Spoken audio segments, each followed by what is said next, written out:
Welcome back to the show. Well, we all have one, but what does your name say about you? Better yet, what would Donald Trump utter? Would he utter those famous words, "You're fired," just because of your name? Ooh, I don't want to hear that. Doesn't sound anything like Donald Trump, by the way. I'm fully aware. It was a good try. Terrible. Well, according to our next guest, that could be the case with just your name. Sharon Lynn Wyeth joins us to explain a little bit about this. So, is Donald really possibly going to give us the "you're fired" if it's just based off of our name? Well, the two words "you're fired" made Donald Trump famous. Yeah. And he wouldn't have been famous otherwise. He was already trumping all of his competitors. And look, it's right there in the name. Yeah. Donald Trump, which is so wonderful. But we wouldn't know about him if it hadn't been for the 14 seasons of The Apprentice, where he was saying, "You're fired," and we all can't wait to hear those words, as long as they're not directed at us. Exactly. Did you know that the United States government even passed a law that said we all had to have a name? Oh, really? That's how important our names are. So, would your name get you fired? I want to find out. So do you have a Yes. special quiz that's going to help us know? Yes, it's a 5-question quiz that you can be taking right along with everyone else that says, is your name going to get you fired? Okay, All right, well, this let's is important. find So out. let's do question 1.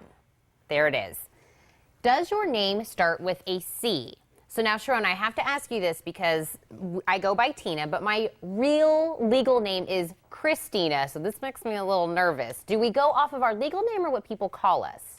If you've gone by the same name for more than 7 years, you're going off of the name that you're called. However, running slowly underneath as a subcurrent is that legal birth name. Okay, well, I'm going to go with a 1 yes for me just because I'm going to go with my legal name, but you're a no. Okay, I'm a no. Okay. Okay, do you want to know why Yes. you don't want to have C for your first name? Yes. All right. C means that you're charming and charismatic to cover the need to be in charge and in control. These are people that are better off working for themselves or at the very least having autonomy. Ooh, wait. Okay, I'm liking that, though. That doesn't sound totally bad. Okay, what's question 2? Question number 2 is, do you have a UR in your name? I'm a no. Like a combination? Okay, like Kurt Cobain. Oh, okay. No, I do not. Okay, the UR means that you lack discernment skills, so you're not always saying the best thing at the best time because you're lacking that piece of discernment to know when to open your mouth and when to keep it quiet. Oh, I might have a little bit of that anyway, but I was going to say, wait, our executive producer, Ken Carr, he doesn't have a UR, but that his name might be Kurt. Kern, yeah, I know. So what's question 3? Question number 3 is, do you have a CH anywhere in your first name? Okay. Because a CH means that you like to do things the hard way because you want to make sure that you're getting them right, so you make them harder than they have to be, so it doesn't go with ease. You know, where everybody else is really at ease with things, you want to make them hard because that way you really get them. Tina, did you have that in yours? Yeah, because I'm a Christina. So I have 2 yeses in so far if we go with my real name, but you have none so far. I have none. Okay. I like this so far. I know. I'm going to root for Tina, but okay, what's our next question? Okay, the next one is, do you have an RT combination anywhere in your name? The people that have an RT in their name, like Bart Simpson, okay, they're perfectionist, and it's just an excuse not to get started or never to finish because it's never quite good enough to be done. Oh, Okay. You're in the that makes clear. sense. I'm totally in the clear right now. I've got 2 yeses. All right, last question.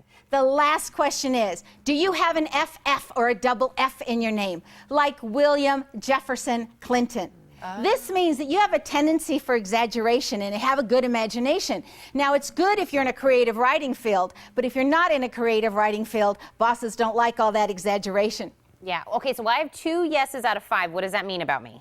So if you have 1 yes out of the 5, it means that you're going to get called into that boardroom, but you'll probably get out unscathed. However, if you have 2 or more, when you're in that boardroom, you're going to hear Donald Trump say, "You're fired."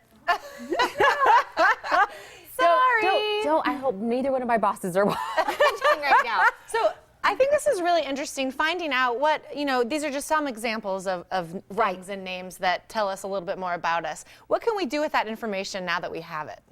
Well, if you know what your name says, you can minimize those attributes that are going to get you in trouble and give you some hard times, and you can maximize the attributes that keep you hired and where everybody wants you around. And you've done all of the legwork for us. You've researched all of this information to come up with this new study. And you put it into a book.